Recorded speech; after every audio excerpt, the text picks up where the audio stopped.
প্রথম দফার ভোট মোটামুটি শান্তিপূর্ণভাবেই মিটেছে। এখন দ্বিতীয় দফাও একইভাবে শান্তিপূর্ণভাবে মিটবে তেমনটাই আশা প্রত্যেকের। কাল সকাল 7টা থেকেই ভোট গ্রহণ শুরু, আর সেই ভোট গ্রহণের জন্য যাবতীয় যা সরঞ্জাম সেগুলোই সংগ্রহ করতে এই মুহূর্তে ভোটকর্মীরা রানাঘাট কলেজে এসছে। আমি যেখানে রয়েছি এটা নদিয়া জেলার রানাঘাট কলেজ, আর এখানেই শান্তিপুর বিধানসভা কেন্দ্র, রানাঘাট উত্তর পূর্ব বিধানসভা কেন্দ্র এবং রানাঘাট উত্তর পশ্চিম বিধানসভা কেন্দ্র, এই তিনটি কেন্দ্রে ডিসিআরসি করা হয়েছে এবং প্রচুর সংখ্যক ভোটকর্মী তারা সকাল থেকেই কিন্তু এখানে ভিড় করেছেন।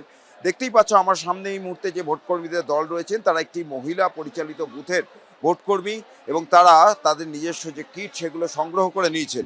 একটু তাদের সঙ্গে কথা বলবো। এখানে তো অনেক জিনিস দেখছি আপনারা সবই নিয়ে নিয়েছেন, আর এখানে লাইটও দেখা যাচ্ছে। এই সমস্ত কি কি দিয়েছে?